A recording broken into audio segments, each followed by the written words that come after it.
Engkaulah kerinduan kami Tuhan, Engkaulah sukacita kami, Engkau yang kami nantikan. Kami bersyukur Tuhan Yesus, kami boleh hadir pada pagi hari ini, kami menyambut Engkau, kami boleh merayakan kebaikan-Mu, kami boleh menyembah-Mu Tuhan. Mari siapkan hati kita, saudara-saudara yang dikasihi Tuhan. Berikan hati kita terbuka untuk mendengar kebenaran firman Tuhan.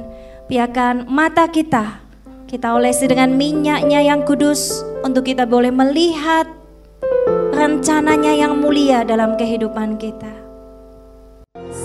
Kami mau mengasihi Engkau Tuhan selama-lamanya dalam kehidupan kami. Ajar kami itu tetap haus dan lapar akan Engkau, sehingga kami Tuhan tidak bosan-bosannya mendengar firman-Mu, sebab firman-Mu adalah terang bagi kami. Firman-Mu adalah pelita yang menuntun setiap langkah kami. Kami rindukan Engkau. Di dalam nama Yesus Kristus kami siap mendengar firman-Mu yang siap. Katakan sama-sama amin. Kasih senyum yang terbaik buat teman kanan kirinya. Tapi saudaraku, saya mau tanya, siapa di sini yang masih semangat pergi ke gereja? Angkat tangan yang tinggi. Yang masih semangat ke gereja, yang masih semangat menyembah Tuhan, bangkit berdiri. Saudaraku, berapa banyak kita sudah dengar firman Tuhan beribu-ribu kali dalam kehidupan kita ya. Tapi barang siapa sekali lagi yang haus, yang rindu mendengar firman Tuhan, dia akan mendapat sesuatu yang baru dari firman Tuhan itu, amin. Tapi kalau kita sudah nggak suka, sudah nggak mau makan ya dari firman Tuhan, kita juga akan merasa firman Tuhan itu sepo ya, gak ada rasa tuh ya. Orang kalau sudah makan, contohnya saudaraku, kalau saya sudah makan pizza kebanyakan, saya tidak akan suka lagi walaupun pizza itu mahal dan enak. Tapi bagi saya, aduh sudah enak ya. Tapi kalau orang yang lapar, semuanya akan terasa enak. Oleh karena itu selalu saya ingatkan sebelum kita mendengar firman Tuhan, kita harus betul-betul memiliki hati yang rindu untuk firman Tuhan. Amin. Kita harus memiliki hati yang rindu untuk datang ke gereja, saudaraku. Datang ke gereja bukanlah dengan suasana hati yang tidak enak, dengan letih lesu, dengan berbeban berat. Lalu kita mengharapkan bahwa gereja dan suasana gereja akan membuat kita happy. Itu salah. Kita datang dengan patah hati ya, dengan letih lesu, kemudian kita berharap para penari di depan menghibur Anda dengan tariannya yang indah. Hamba Tuhan yang di depan membuat hati Anda lega. WL yang cantik dan singernya yang ganteng membuat Anda bahagia melihatnya. Itu salah, saudaraku. Yang benar adalah kita sungguh-sungguh mempersiapkan hati kita, diri kita untuk datang di hadirat Tuhan dengan hati yang sudah siap. Oleh karena itu banyak dari kita datang ke gereja ya, bahkan dari luar sana saudaraku, saudara-saudara kita pulang ya tetap saja biasa saja, tidak merasakan apa-apa. Bahkan datang tidak membawa persembahan yang terbaik buat Tuhan, malah meminta kalau bisa Tuhan hari ini aku dibikin happy dong. Aku lagi capek, lagi ngantuk. Kenapa ngantuk? Malas ke gereja, ngantuk. Kenapa ngantuk? Main game sampai jam 2. Salahnya siapa saudaraku ya? Tuhan, aku lagi bete, aku lagi gak enak hati. Kenapa? Gak pernah doa. Salahnya siapa saudaraku? Mari yang sepakat sebelum Anda datang ke gereja, Anda sudah siap datang ke gereja. Angkat tangan. Dulu saya sudah pernah cerita bahwa keintiman kita dengan Tuhan setiap hari itu akan ditunjukkan bersama-sama dalam perayaan ketika kita datang seperti ini. Saudara yang dikasihi Tuhan, kita semua adalah orang-orang anak-anak Tuhan yang sangat dicintai Tuhan. Amin. Ada sebuah kisah dari anak-anak pertama di muka bumi ini yang dilahirkan. 2 anak pertama yang diperanakkan setelah Adam dan Hawa jatuh di dalam dosa. Siapa namanya? Kain dan Habel ada di mana? Kita buka ayatnya, ada di dalam kitab apa? Silakan dibuka. Kejadian pasal berapa? Kejadian pasal berapa saudaraku? Kejadian pasal 4. Saudaraku, saya tertarik untuk kita mengupas tentang 2 bersaudara ini, saudaraku. Ada begitu banyak rahasia yang di dalamnya, yang kalau kita pelajari dengan rendah hati, kita akan tahu ini menjadi sebuah gambaran dari kehidupan kita juga. Saudaraku, kenapa kita tahu kisahnya bahwa Kain itu membunuh Habel? Ini adalah pembunuhan yang pertama. Ini adalah kisah saudara kandung yang pertama. Kalau Adam dan Hawa itu bukan ciptaannya hasil manusia ya. Adam dan Hawa ini tercipta dengan ajaib. Adam itu tidak tercipta dari ayah, papa dan mama, tapi tiba-tiba ada dari nafas Tuhan. Demikian juga Hawa, ya, tidak ada papa mamanya. Sedangkan ini berarti adalah manusia pertama hasil yang diperanakkan oleh manusia, yaitu Habel dan Kain. Oleh karena itu menarik sekali saudaraku untuk kita perhatikan mengapa Kain membunuh Habel. Masalahnya ada di satu hal. Kain menjadi sangat marah sekali sehingga dia memukul Habel dan membunuhnya karena cuma satu masalahnya. Persembahan. Ya, coba kalau kita buka, kita lihat kupas satu persatu saudaraku. Kemudian manusia itu bersetubuh dengan Hawa istrinya dan mengandung, kemudian melahirkan Kain, kemudian Habel. Habel itu menjadi gembala kambing domba, Kain menjadi petani. Ya, jadi itu profesi mereka ketika Adam mengajari mereka, ya, apa yang dia lihat di Taman Firdaus. Kemudian Adam mengelola tanah, menggembalakan, dia membagi akhirnya warisannya pada anak-anaknya. Kain, kamu yang jaga lahan ya, kelola lahan, jadi petani, cangkul-cangkul setiap hari ya. Kemudian si Habel diberikan ayahnya, Habel anak yang kedua, papa kasih kamu gembalakan domba ya. Dombanya satu kecil, lama-lama besar, lama-lama beranak pinak, jadi banyak sekali dombanya. Kemudian akhirnya pada ayat yang ketiga, setelah beberapa waktu Kain mempersembahkan sebagian hasil korban tanah itu kepada Tuhan sebagai korban persembahan. Habel juga mempersembahkan korban persembahan dari anak sulung kambing dombanya, yaitu lemak-lemaknya, maka Tuhan mengindahkan Habel dan korban persembahannya itu. Tetapi Kain dan korban persembahannya itu tidak diindahkannya. Hati Kain menjadi sangat dan mukanya muram. Saudaraku, kita lihat sampai di sini. Anda bisa bayangkan saudaraku, Adam ini mengajari anak-anaknya tentang korban, memberikan ucapan syukur korban ada Tuhan yang mereka ini belum pernah melihat Tuhan secara langsung seperti Adam ya. Jadi dikasih tahu kita berikan persembahan yang terbaik buat Tuhan. Lalu si anak-anak ini belajar memberikan persembahan yang terbaik buat Tuhan. Ada yang berkata, oh persembahannya Habel ini tidak bagus, cuman kasih sebagian. Ada yang bilang juga karena Kain ini mempersembahkan domba dan domba itu disukai Tuhan, makanya itu korban. Sedangkan Tuhan tidak suka sama hasil tani-tanian, ya. Ada juga yang berkata demikian. Tapi saudaraku, entah itu benar entah tidak, kita akan lihat dari sudut pandang yang lain. Ketika saya lihat video saudaraku, ya, saya nggak tahu maksud diindahkan Tuhan itu bagaimana. Saya lihat sebuah video, ada dua orang pria berjenggot saudaraku. Mereka mempersembahkan korban, satu di sana, satu di sini. Ketika mereka sama-sama mempersembahkan korban, ini spektakulernya. Tiba-tiba api dari surga, api dari langit membakar persembahan si Habel ini. Jadi ketika domba itu diberikan yang sulung itu, tiba-tiba jeder gitu ya, ada seperti kilat dari langit dan tiba-tiba hangus terbakar. Sedangkan persembahan si Kain ditunggu-tunggu. Dia lihat si Habel, wih persembahannya disambar sama Tuhan, tiba-tiba ada api menyala di situ, habis. Wah, kemudian ini ditunggu-tunggu dikasih apa mungkin gandum, ditunggu, dikasih apa lagi ya ditunggu. Kok cuman asap tok yang keluar ya, dia coba bakar tapi kok gak ada api dari langit ya, kok gak ada api dari sorga ya. Saudaraku, mudah kita untuk membaca firman Tuhan ayat ini, tapi gak mudah jika Anda ada di posisi Kain.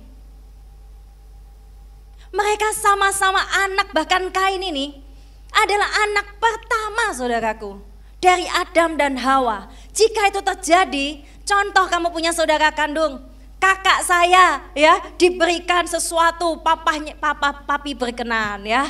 Wah, papi berkenan kasih sesuatu. Tapi adiknya saudaraku gigit jari, ditunggu-tunggu gak dapat apa-apa. Menyedihkan gak? Sedih gak kalau Anda jadi Kain? Bisa bayangkan kalau Anda jadi Kain saudaraku? apa yang akan Anda rasakan? Pernah merasa iri dengan saudaranya? Angkat tangan yang tinggi. Ini sama seperti Kain. Kain iri dengan adiknya. Dia lihat kok Tuhan sayang ya sama si Habel ya. Lalu dia mulai berpikir, oh Tuhan ini suka yang itu lemak-lemak itu ya. Tapi Tuhan tidak suka sama saya. Tuhan tidak suka sama persembahan saya. Saya yakin Tuhan bukan pemakan domba. Sehingga dia hanya menerima persembahan domba. Sehingga tidak suka daun-daunan. Oh berarti Tuhan karnivora. Bukan ya. Mungkin dia berpikir, oh Tuhan tidak sayang sama saya. Tuhan tidak suka dengan hasil pekerjaan saya. Saudaraku, ini yang membuat Kain pada mulanya sama-sama diciptakan oleh Tuhan lewat Adam dan Hawa. Sama-sama hidup dididik dalam orang tuanya. Tetapi hasilnya berbeda. Berapa banyak saudaraku kita ini menganggap bahwa kita itu enggak disayang sama Tuhan kalau Tuhan enggak menerima persembahan kita. Padahal kita ini harus sebagai hamba. Kalau kita seperti Kain, dia marah, kenapa sih Tuhan kok enggak terima persembahanku? Karena dia marah dengan Tuhan, dia enggak berani melampiaskan sama Tuhan, dia takut. Oleh karena itu dia melampiaskan kekecewaannya, melampiaskan amarahnya, melampiaskan rasa tidak nyaman dia kepada adiknya. Dia marah, dia mulai membenci. Ini tidak terjadi dalam semalam. Kain memperhatikan Habel dan itu pasti sudah berkali-kali diperhatikan. Dia merasa bahwa Tuhan tidak mengindahkan dia. Tuhan tidak suka pada persembahannya. Saudaraku, Tuhan menyukai setiap persembahan kita. Entah itu domba, entah itu hasil ladang kita, apapun yang kita berikan, saya percaya bukan masalah besar kecil, banyaknya, harganya saudaraku, persembahan kita. Tapi yang bermasalah adalah orang yang memberikan persembahan itu. Kita lihat ayat selanjutnya, ayat yang ke-6. Firman Tuhan kepada Kain, mengapa hatimu panas dan mukamu muram? Apakah mukamu tidak akan berseri kalau engkau berbuat baik? Tetapi jika engkau tidak berbuat baik, dosa sudah mengintip di depan pintu. Ia sangat menggoda engkau, tetapi engkau harus berkuasa atasnya. Ternyata Kain ini pada waktu itu Tuhan itu memperdengarkan suaranya dengan audible, dengan sangat jelas saudaraku. Dan Kain mendengar suara Tuhan. Ini luar biasa. Hanya karena dia gak melihat persembahannya saudaraku, gak disambar sama Tuhan, gak diindahkan sama Tuhan, dia tersinggung hatinya. Dia jadi marah, dia jadi kecewa, lalu dia akan berkata bahwa oh, kalau namanya Tuhan mencintai aku, maka Tuhan harusnya menerima persembahanku. Kalau Tuhan mencintai aku, harusnya Tuhan melakukan itu buat aku. Kita menyuruh-nyuruh Tuhan untuk melakukan seperti apa yang kita inginkan. Itu bukan sikap seorang hamba saudaraku. Hati-hati dengan pola pikir kita. Kita seringkali berpikir, oh papa sayang sama aku kalau papa belikan aku mobil. Mama sayang sama aku kalau gak pernah tampar aku, itu artinya mama sayang. Oh, gembalaku sayang sama aku kalau aku ya disalami terus setiap hari Minggu. Kita punya persepsi-persepsi tersendiri saudaraku tentang diindahkan oleh Tuhan. Saya percaya semua jemaat dan kita semua itu diindahkan, indah di mata Tuhan, diperhatikan sama Tuhan. Tapi pikiran kita yang tidak dibereskan saudaraku, kita mungkin marah dengan orang itu. Kita kecewa dengan orang itu, orang tua, saudara kita, pemimpin kita, teman-teman sahabat kita. Lalu kita melampiaskan saudaraku ya amarah kita, kekecewaan kita dengan Tuhan juga itu kepada sesama kita. Dan Tuhan bertanya, kenapa wajahmu muram? Kenapa hatimu panas? Kalau engkau berbuat baik, tentu kamu tidak akan bermuka muram seperti itu ya. Tuhan ini ajaib loh. Dia bicara langsung dengan Kain. Kalau saya jadi Kain saudaraku, wow. Kalau zaman sekarang ya, kita dengar Tuhan walaupun persembahan kita gak diterima. Mungkin waktu kita menari rasanya kok gak ada hadirat Tuhan, kita nangis, kita sedih, kita kecewa. Tuhan, aku ini sudah persiapan loh Tuhan. Nari untuk hari Minggu tuh aku latihannya 6 hari loh Tuhan. Ya, setiap hari ini WL nih, ya tadi Neni WL, aku tuh latihannya 6 hari berturut-turut Tuhan. Aku ini sudah persiapkan sungguh-sungguh. Kok engkau tidak terima persembahanku? Kok engkau tidak berkenan sama persembahanku? Pernah tidak kita merasa seperti itu? Kita merasa sudah lakukan yang terbaik. Tapi kenapa? Saya kasih tahu. Tuhan tidak pernah bertindak sesuatu tanpa sebuah alasan. Itu seperti saudaraku, apapun yang Tuhan mau lakukan ya oke, suka-sukamu lah Tuhan. Tapi saya kasih tahu Tuhan bukan bermain suka-sukaan saudaraku ya. Yang gimana kalau dia suka sama seseorang, ya sudah saya suka sama orang itu.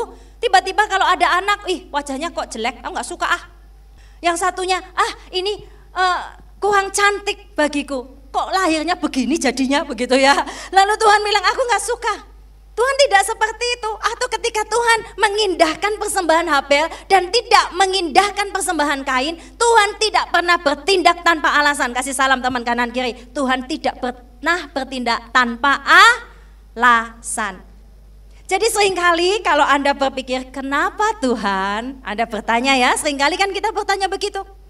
Kenapa Tuhan dan kenapa Tuhan?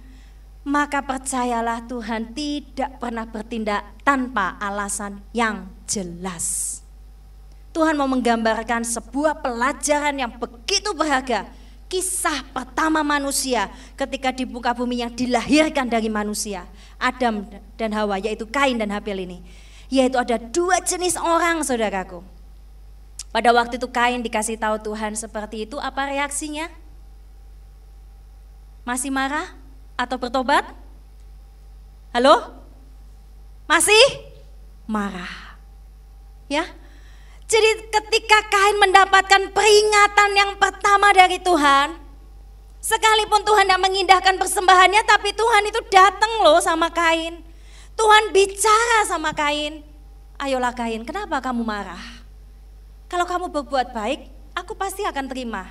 Jadi ada sesuatu mungkin di dalam hati Kain yang harus dibereskan. Mungkin motivasinya, cara sikapnya mempersembahkan korban, caranya memandang sesuatu, itu yang harus dibereskan. Tuhan mau hatinya pulih, Tuhan mau hatinya beres, melihat pada dirinya. Makanya Tuhan seringkali ketika Habel bahkan sudah dibunuh sama Kain, Tuhan datang lagi sama Kain dan bilang begini, di mana adikmu?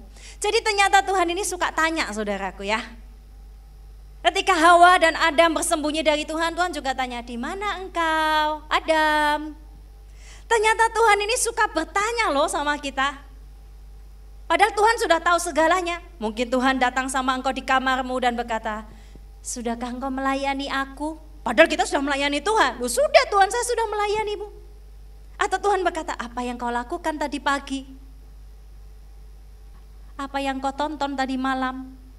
Tuhan bertanya kepada kita, apa yang kau lakukan pada mamamu? Oh, kita berkata kasar sama orang tua kita. Tuhan bertanya, apa yang sedang kau lakukan? Tuhan itu seringkali memakai pertanyaan untuk memancing kita melihat kepada diri kita kembali saudaraku. Tidak berhasil untuk Kain. Kain masih marah yang seharusnya Tuhan sudah kasih kesempatan peringatan yang pertama. Harusnya dia bisa melihat dirinya, oh iya ya, kenapa kok saya harus marah? Kalau Tuhan sayang sama saya percaya Tuhan sayang, Tuhan tidak lihat seperti itu, Tuhan saya mau belajar berubah. Kalau ada yang salah Tuhan sehingga engkau tidak berkenan kepadaku, aku akan belajar berubah. Kalau Tuhan tegur kita saudaraku, kita nggak malah bertobat, kita malah marah. Ini gawat saudaraku, hati-hati. Ini melambangkan sifat manusia, inilah manusia saudaraku. Adam dan Hawa aja yang bukan dari manusia biologis saudaraku bisa melakukan dosa. Apalagi hasil manusia saudaraku dengan segala kedagingannya. Kita ini punya kecenderungan sama seperti Kain. Kita suka iri dengan orang lain. Kita suka persepsi bahwa oh kalau aku dicintai aku harus dapat ini dan itu dan ini, kalau enggak Tuhan enggak sayang. ya, atau mungkin papaku nggak sayang, mamaku nggak sayang kalau seperti itu. Kita ini sama seperti Kain, ditegur untuk kita mengoreksi diri kita malah masih marah. Lalu kemudian selanjutnya saudaraku, ya, ayat yang ke-8 langsung terjadi. Kata Kain kepada Habil adiknya, ayo dek, mari kita pergi ke padang. Dan ketika mereka di padang, tiba-tiba Kain memukul Habil, adiknya, lalu membunuh dia. Habil ini gak banyak ngomong ya. Dari tadi kita lihat itu Kain, dan Kain. Habil ini gak banyak ngomong diceritakan di firman Tuhan. Tiba-tiba tidak disebutkan apakah dia sudah menikah atau tidak. Mungkin menjadi misteri, menikah dengan siapa? Ya, ini anak pertama.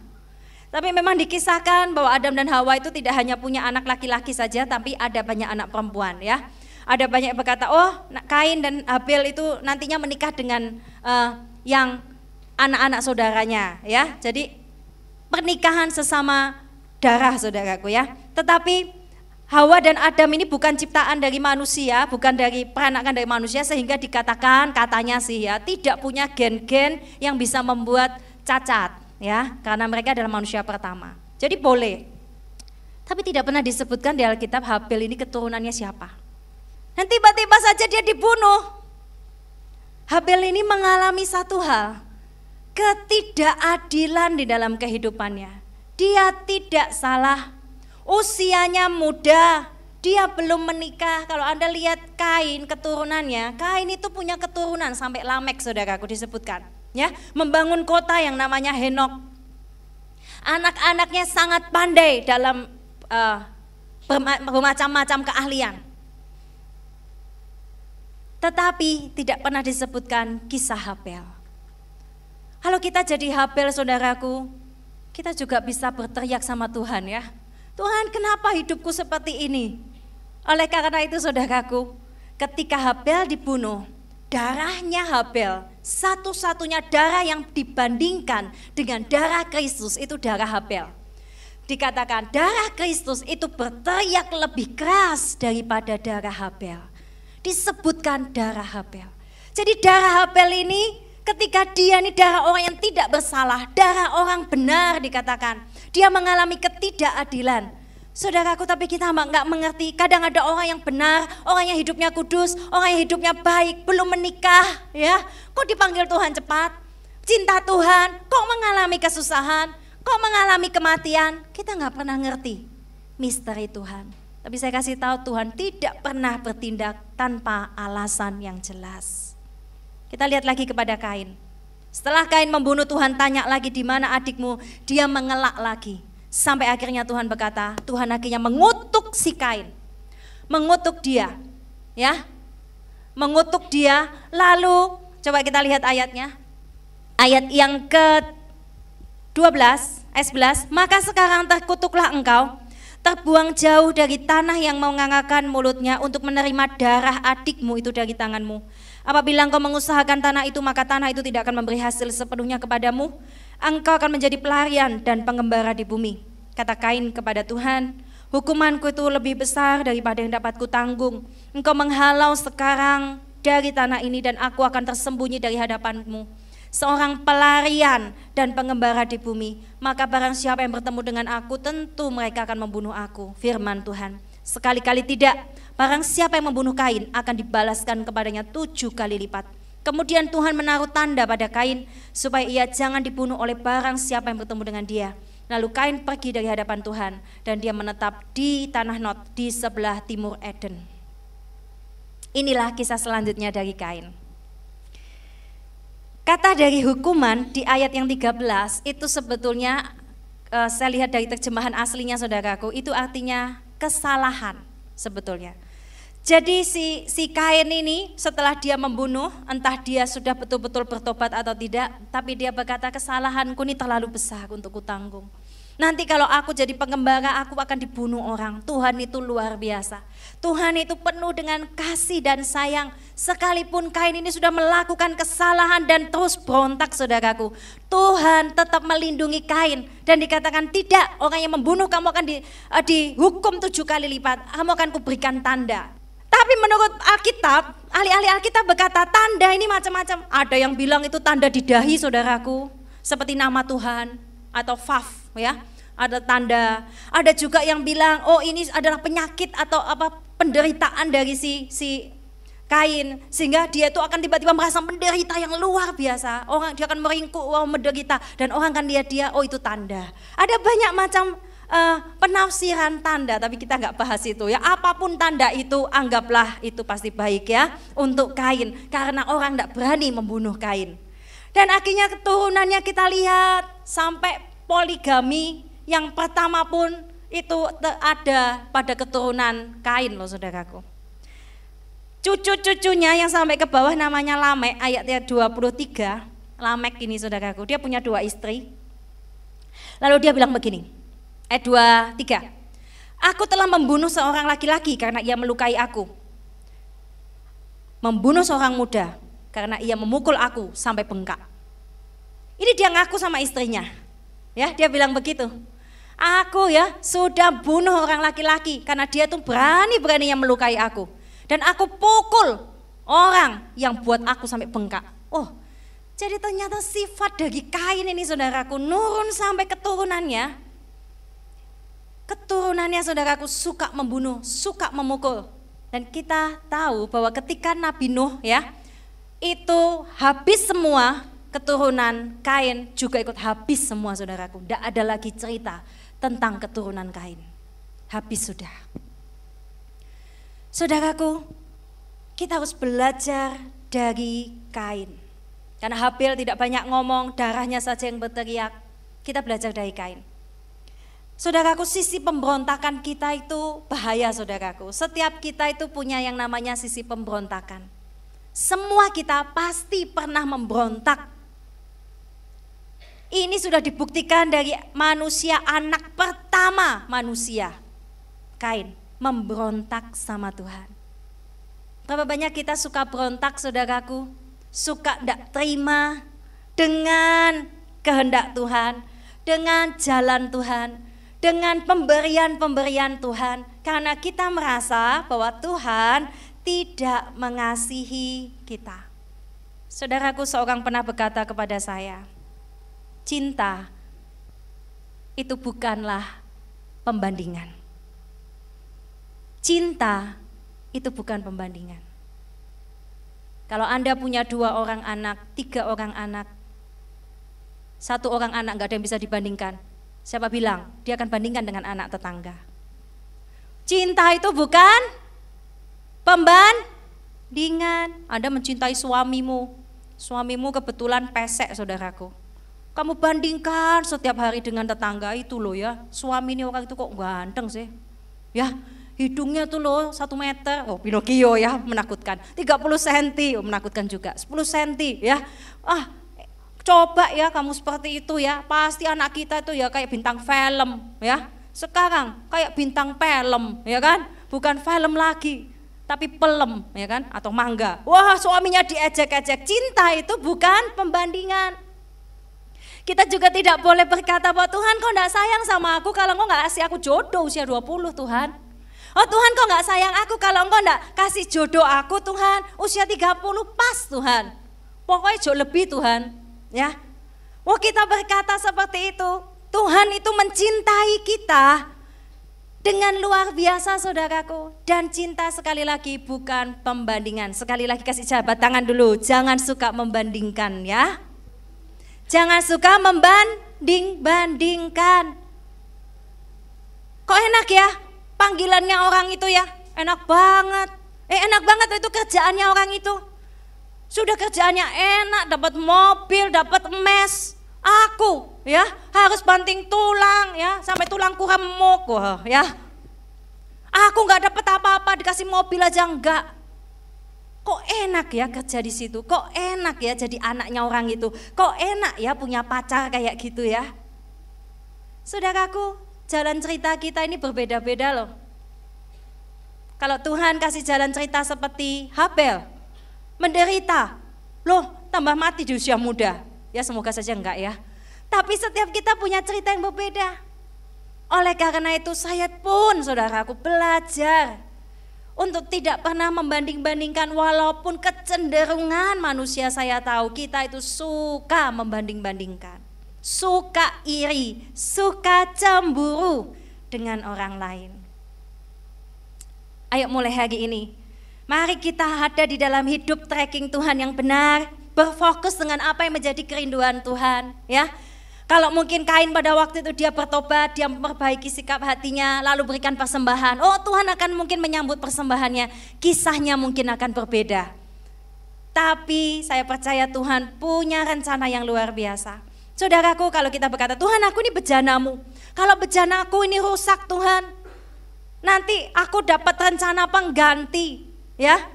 Kita merasa kita ini sudah pernah melakukan kesalahan. Contoh, Anda pernah pacaran, Anda pernah komitmen dan Anda jatuh dalam dosa. Oh, Anda sudah bertobat, Anda sungguh-sungguh bertobat. Lalu engkau akan nangis sama Tuhan, Tuhan, aku sudah melakukan kesalahan fatal Tuhan. Lalu gimana ini masa depanku? Gimana Tuhan? Apakah bejanaku ini bisa diperbaiki? Yeremia katakan, bejana yang rusak akan kubuat baru. Lalu kita berpikir lagi, padahal sudah dijadikan baru. Kita punya kecurigaan lagi, Tuhan kalau engkau jadikan baru, jangan-jangan Tuhan rencanamu itu adalah second plan. Jangan-jangan rencanamu itu nilainya lebih rendah dari nilai yang pertama. Jangan-jangan ini hanya rencana pengganti. Jangan-jangan engkau tidak lagi suka sama aku karena aku telah melakukan kesalahan itu. Dan kau berikan aku rencana yang biasa-biasa saja. Saudaraku, berapa banyak kita ini punya pikiran jahat seperti itu. Saya pun pernah punya pikiran seperti itu. Dan kita harus sadar Tuhan itu maha kaya saudaraku. Dia itu pencipta. Dia bisa menciptakan hidup kita kalau kita sudah pernah gagal, kita sudah pernah melakukan kesalahan. Saya percaya Tuhan bisa mengubahnya menjadi baru dan betul-betul new. Bukan barang second saudaraku, new, di mana ada rencana Tuhan yang mulia di dalamnya, kemuliaannya luar biasa, dan itu jangan dibanding-bandingkan. Andai ya, aku dulu gak pernah jatuh dalam dosa ini, oh kita nyeseli dan kita terus teringat pada dosa kita dan gak melangkah ke depan pada rencana Tuhan yang besar. Ada pokok doa yang datang kepada kami, ya, dan kami doakan di radio. Dia berkata, saya ini punya pacar. Dan saya ini sudah jatuh dalam dosa dengan pacar saya, tapi saya tahu saya ini salah. Ini bukan rencana Tuhan, tapi saya bingung, saya mau putus atau saya menikah dengan dia. Banyak orang yang berkata, oh kalau sudah melakukan dosa, ya sudah, sekalian aja. Kalau pasanganmu membuat engkau tidak menghormati tubuhmu saudaraku, yaitu bait Tuhan, maka dia gak bisa menghormati Tuhan juga. Saudaraku, kalau kita mungkin dengan pasangan kita, pasangan itu tidak menjaga kita, mengasihi kita, maka lebih baik menurut saya, lebih baik Anda berdoa sekali lagi. Jangan kita berpikir, kalau enggak dengan dia, Kak, ya, dengan siapa lagi aku akan menikah. Dan dia bilang, orang ini sudah tahu luar dalamnya saya, jadi saya bingung. Dia berkata demikian. Saudaraku, Yesus lebih tahu segala-galanya tentang kita. Kalau manusia saudaraku, mungkin saya bilang sama dia di radio walaupun dia tidak mendengar saudaraku ya. Saya hanya ngoceh sendiri di radio membawa kisah ini. Saya bilang, janganlah kita merasa bahwa oh enggak ada lagi yang bisa mencintai kita. Semuanya sudah hancur. Lebih baik saudaraku Anda putus sebelum menikah daripada bercerai setelah menikah, ya, seperti itu. Mari kita berfokus kepada apa yang menjadi kerinduan Tuhan, melayani Tuhan. Saudaraku, Anda punya Instagram ya, ini tentang pelayanan, sedikit saya singgung, saya sudah mau selesai. Ketika pelayanan ya, Anda punya Instagram pelayanan atau Instagram jualan ya, bahwa banyak kita punya Instagram jualan ya. Kalau Instagram itu Anda untuk mencari konsumen, Anda harus punya follower yang banyak. Ya, seringkali kita berpikir begini, ini jualan daganganku ini bagus banget, ya, bagus banget ini air kehidupan, ya, dijual murah 500.000, ada yang mau beli? ya, 500.000. Lalu kita pasang di Instagram, air kehidupan 500.000 menyembuhkan segala macam penyakit, ya. Kemudian Anda tidak memfollow orang sama sekali, tidak mewartakan saudaraku kalau Anda itu punya air minum ajaib. Dan Anda berharap begini, orang akan cari saya, orang akan cari air ini. Maka yang harus kamu lakukan adalah apa? Mengajak konsumen. Follow orang saudaraku, ya, followlah orang-orang yang sakit misalnya ya, kalau engkau jualan air minum ajaib. Follow orang-orang di rumah sakit. Follow, supaya apa? Mereka tahu, oh siapa yang memfollow saya?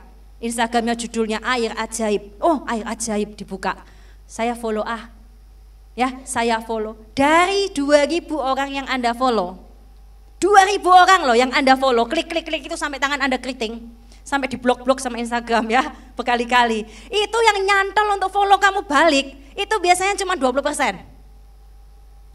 Jadi kalau kamu follow 2.000 orang, yang akan memfollow balik berapa? 400 orang. Mau dicoba? Silahkan coba, Anda punya Instagram pribadi ya. Nah itu pun kalau kontennya menarik loh ya. Kalau kontenmu, gambarmu gak jelas, foto-foto gak jelas, ya mungkin ini sopo, orang aneh ya, nggak akan di follow ya. 2.000 pun 3.000 Anda sudah sampai keriting di blog Instagram berkali-kali, nggak akan ada yang mau follow kamu. Tapi kalau kontennya menarik, wah cepat banget.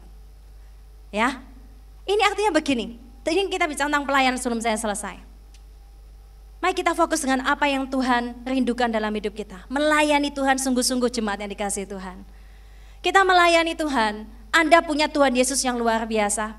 Kita punya program yang luar biasa, ya. Kita punya komunitas yang luar biasa. Tapi kalau Anda tidak pernah mengajak konsumen saudaraku, dalam tanda kutip ya, mengajak mereka untuk mengetahui bahwa engkau itu punya Tuhan yang besar, untuk mengetahui bahwa engkau itu punya komunitas yang baik.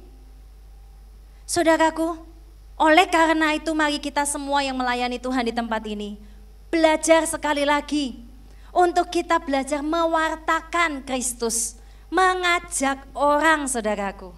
Seperti ingat ilustrasi saya tentang Instagram tadi, follow, ajak, jemput bola, jemput jiwa. Saya tidak menganggap jiwa adalah konsumen dan bola ya. Semakin banyak jiwa semakin banyak perpuluhan, tidak. Tetapi jiwa itu berharga sekali di mata Tuhan. Kita punya rekan-rekan mungkin dari SMA, rekan-rekan kuliah, rekan-rekan sampai dewasa muda, bapak ibu ya. Mari kita ajak mereka saudaraku. Ladang Tuhan begitu besar. Bulan lalu ketika kami retret SMA juga sudah saya ceritakan, mereka butuh dimuridkan. Anak-anak SMA, SMP, kuliah ya, dewasa muda yang mungkin sudah capek kerja, dewasa muda yang lagi galau pasangan, mereka juga masih butuh dimuridkan loh. Orang-orang yang menikah ya, itu masih butuh dimuridkan dan kita juga harus tetap memuridkan orang lain. Sekali lagi tidak ada pensiun di dalam pelayanan kita. Semakin lama pelayanan Anda akan manis di hadapan Tuhan. Itu persembahan yang berkenan di hadapan Tuhan. Ayo. Kita yang sudah dewasa atau yang baru masuk kuliah, bapak ibu juga yang sudah punya anak-anak ya, mari kita melayani Tuhan. Dan jangan gondok kalau Tuhan kelihatannya belum menerima pelayanan kita. Karena siapa yang pelayan, siapa yang Tuhan. Kalau kita merasa Tuhan belum menerima persembahan kita, apa yang harus kita lakukan? Kita bisa sedih, kita bisa nangis, tapi berikan, berubah, lalu kita berikan kembali kepada Tuhan yang terbaik. Jangan kita marah. Saudaraku, setiap kita bisa seperti Kain, membenci. Kalau kita sedikit-sedikit gak suka sama orang, ini yang masalah kita saudaraku. Teman di kuliah ya, ada satu kelompok jengkelin, gak suka aku sama dia. Nanti di rumah, di kos, ada orang yang tindakannya kurang menyenangkan, kurang cocok dengan pribadi kita, kurang cocok dengan gaya bahasa kita, kurang cocok dengan cara kita. Oh, kita langsung nggak suka aku sama orang ini. Ayo, ngaku teman-teman, bahwa banyak kita ini jadi orang yang cepat nggak sukaan, cepat nggak cocokan. Ini hati-hati mewarisi sifat Kain. Sedikit-sedikit nggak suka, lama-lama saudaraku ini memendam kebencian. Karena daging nggak suka, nggak dibereskan. Tapi tanpa sadar kita itu kadang aku nggak suka sama ini, nggak suka sama ini, nggak suka itu, nggak suka ini. Lalu saya ditegur Tuhan, Kamu kok jadi orang tidak sukaan begitu? Lalu kasih Kristus di mana? Belajar seperti kasih Kristus, jangan mewarisi sifat Kain yang akhirnya habis lenyap semua keturunannya. Pemain musik boleh maju ke depan ya. Kita renungkan firman Tuhan ya. Siapa yang percaya Tuhan Yesus mengasihi, mencintai kita, angkat tangan yang tinggi dong. Terima kasih Tuhan buat kebaikan-Mu, kemurahan-Mu Yesus. Kami mau renungkan firman-Mu tentang Kain dan Habel Tuhan. Kami rindu Bapa pada pagi hari ini. Kami mengambil sikap yang benar, yaitu kami tidak mau mengulangi kesalahan-kesalahan dari Kain Tuhan. Bapa, lihat hati kami, lihat hati jemaat-Mu Tuhan. Kalau kami seringkali menyimpan iri hati, seringkali kami menyimpan kecemburuan, seringkali kami menyimpan tidak suka. Jemaat, sebelum kita nyanyikan lagu ini, mari kita renungkan dan mari kita akui di hadapan Tuhan masing-masing di tempat duduk kita. Tuhan memakai pertanyaan untuk menguji hati kita. Tuhan mungkin bertanya dalam hatimu siang ini, mengapa tidak ada lagi cinta seperti dulu kepadaku? Mungkin Tuhan berkata, kenapa apimu sudah hilang? Mungkin Tuhan berkata kepada kita dan bertanya, mengapa engkau kepahitan? Aku mencintaimu. Mungkin Tuhan bertanya kepadamu, mengapa engkau harus cemburu? Cintaku cukup bagimu. Mungkin Tuhan bertanya kepadamu dan berkata, mengapa engkau takut? Mengapa engkau khawatir? Mengapa engkau ragu? Saudaraku, temukan suara Tuhan di dalam hatimu masing-masing, karena saya percaya Roh Kudus itu ada di dalam hati kita. Roh Kudus itu ada di dalam bait-Nya. Kita adalah bait sucinya Tuhan dan Roh Kudus diam di dalam kita. Mari kita mendengarkan apa yang Tuhan katakan. Setiap kita mungkin berbeda-beda. Itulah cara Tuhan untuk membuat kita merenung. Apakah kita sudah melayani Tuhan? Apakah kita sudah mulai malas melayani Tuhan? Apakah Anda mulai tidak sungguh-sungguh dalam panggilan Tuhan? Apakah Anda mulai hitung-hitungan dengan Tuhan? Oh, banyak pertanyaan di dalam hati kita. Mari lihat kembali ke dalam hati kita masing-masing. Kita semua ini orang yang tidak sempurna, saudaraku. Anda bisa gak suka sama saya bisa gak suka sama Anda. Tapi mari kita jangan saling tidak suka. Kasih Tuhanlah yang menyatukan kita. Mari renungkan. Kalau Tuhan bertanya pagi hari ini kepadamu,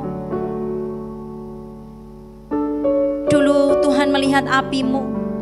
Dulu Tuhan pernah melihat gelora cinta di matamu. Dulu Tuhan selalu menikmati saat malam bersamamu engkau berdoa. Dulu Tuhan begitu bahagia ketika engkau persembahkan sesuatu. Lalu ketika Tuhan mulai mendidik engkau sesuatu, kita mulai marah, kita mulai jauh dan kita berkata bahwa oh Tuhan ternyata gak suka sama persembahanku. Tuhan gak sayang sama aku. Tuhan gak mengasihi gerejaku. Tuhan gak mengasihi keluargaku. Tuhan tidak menerima pelayananku. Padahal aku sudah bekerja keras. Aku sudah melakukan semuanya. Tapi kelihatannya sia-sia. Mari kita akui di hadapan Tuhan. Tidak usah malu. Anda boleh mengakuinya di hadapan Tuhan pagi hari ini. Oh Tuhan Yesus, mari murnikan, bersihkan hati kami. Karena cinta-Mu Tuhan yang begitu besar buat kami. Haleluya Yesus, terima kasih Tuhan.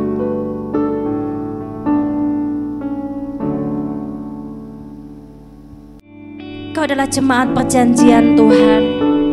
Seringkali engkau menganggap dirimu gak berarti, gak berharga dan tidak bernilai. Tapi hari ini Tuhan berkata kepada engkau, kau adalah umat pilihan Tuhan. Kau adalah anak-anak perjanjiannya. Dan engkau tidak pernah dilahirkan karena kesalahan. Engkau dilahirkan dalam anugerah cintanya. Dan mulai sekarang, mari kita belajar untuk melihat kepada kasih Tuhan. Sebab cinta Tuhan adalah api yang akan membakar hidupmu sehingga engkau akan melayani Tuhan. Cinta Tuhan adalah api yang akan menghancurkan kekerasan dan pemberontakanmu yang kau warisi dari nenek moyangmu. Cinta Tuhan adalah api yang akan membuat masa depanmu berkobar menjadi terang yang luar biasa bagi banyak orang. Cinta Tuhan adalah api yang menghanguskan dosa-dosamu. Oleh karena itu mari kita memandang kepada Kristus. Taruh Kristus di tempat yang pertama dalam hatimu, di singgasana pertama di dalam hatimu. Katakan kepada Bapa, Kaulah yang pertama di hatiku Tuhan. Bukan suamiku, istriku, anakku, orang tuaku, kekasihku. Akan kuletakkan kau kembali di tempat yang seharusnya. Berkuasalah dalam hidupku, berdaulatlah dalam kisah hidupku Tuhan, untuk masa depanku, untuk seluruh perjuanganku, persembahanku. Inilah hidup kami Tuhan.